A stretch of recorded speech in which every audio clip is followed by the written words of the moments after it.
Okay, so I am trying to tell the story simply about what happens when you issue a um, GET request from a browser to a host. And right now, we're not even talking about how the host translates the name that you type into the browser into an IP address. We're just going to assume that you know the IP address of the host that you want to get to, and that you know the form of the GET request. But that GET request is our data.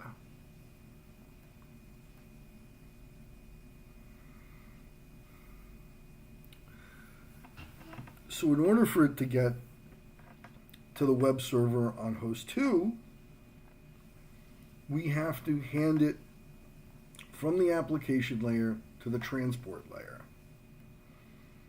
The transport layer adds a header to that data. The header are the ports, the source port and the destination port. So the destination port, since we're talking about HTTP or hypertext protocol, transport protocol, the destination port is going to be 80.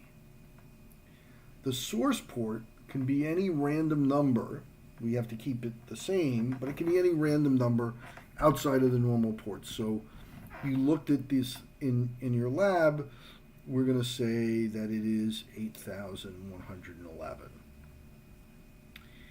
And the destination port goes here, the source port goes here. It's the convention.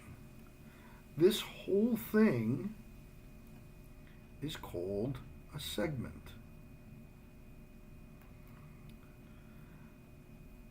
Obviously, this is not going to get us all the way from here to here, so the transport layer has to pass the segment to the network layer. The network layer adds yet another header,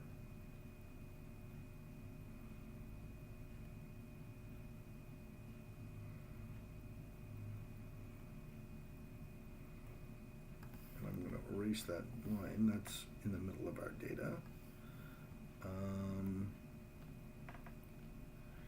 And let's draw this back. So here, the back is the data. Here we have the source port and the destination port. And now we're going to add the IP addresses. So our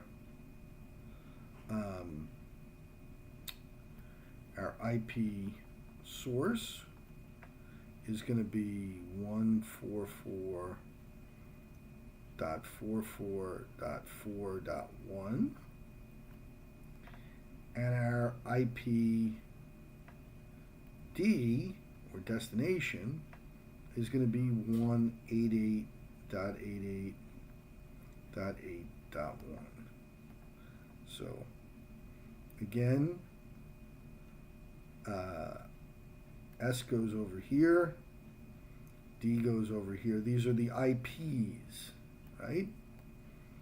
This whole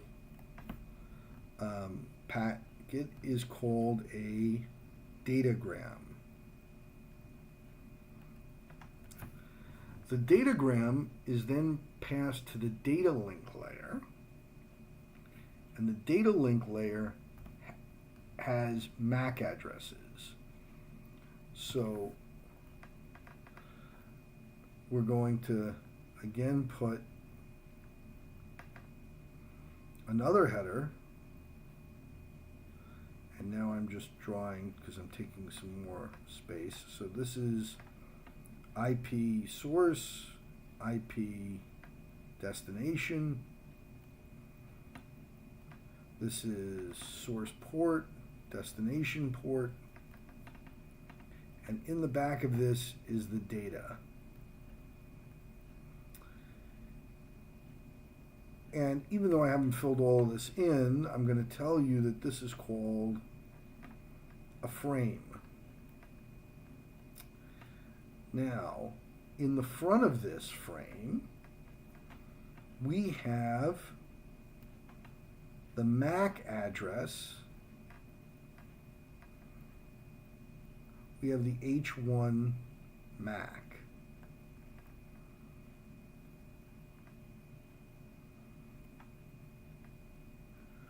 But we don't have the MAC address of H2. We have the MAC address of router 1. So we're going one hop. And this is a frame. This is what actually gets transported. And so we move that down to R1. And that's what we do by the manipulation of the guided medium, either with time multiplexing or frequency multiplexing, or most likely a combination of the two. This is what gets translated into ones and zeros. When we get to the router looks at this data link. It recognizes its own MAC address in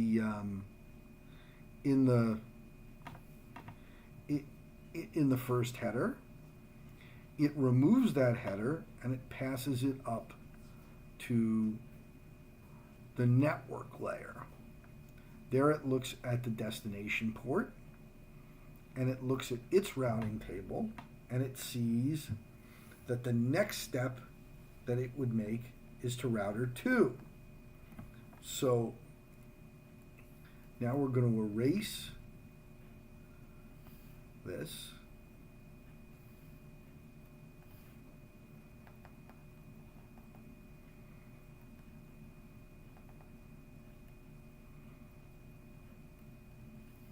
Okay. And in here, we're going to pass everything that it came with: the source, the destination, the source port, the destination port, and of course the data. But now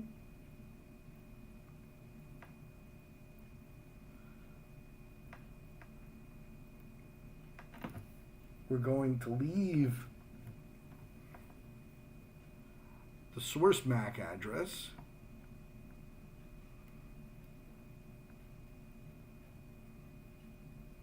but we are going to change the destination MAC address to the MAC of R2.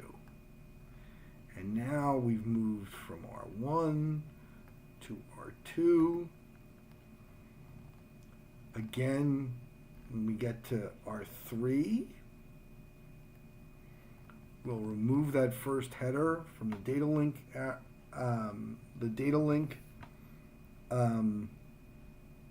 layer and move it up to the network layer.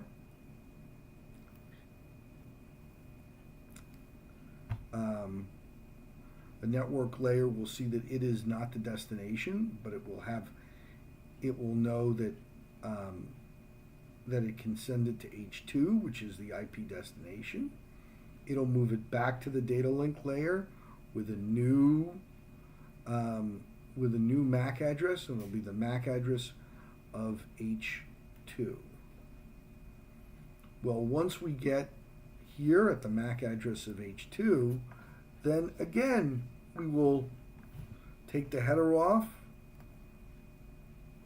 We will see in the network layer that the destination IP is our IP, so we'll pass that off and take that up to the transport layer. We'll see that it's supposed to be going to port 80, so we know that we'll pass it to the web server, and then the web server will work on the data however it wants. And that's what's going on from the TCP IP perspective when we request something, when we make an HTTP request on host 1 to host 2.